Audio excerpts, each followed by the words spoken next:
down from the pinion, we here have our belt, and we prefer belt over chains because they're just so much less dirty and lower maintenance and higher mileage compared to chain.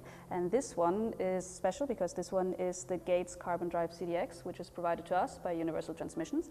And what is special about this is that it has a center track, which is their patented, and you have a track in the middle of the belt, and then you have it guidance or guide rails on the front and the rear sprocket, so it's always perfectly aligned. And now how do we tension this? Because you see in the end there's no voodoo going on in the end. So the way we tension this is here. We have a screw under here and a screw under here, which holds the whole rear end. So we only loosen these two up here, these two down here, and then here under we have a screw which we can turn, and then we move the whole rear end, and that way tension our belt.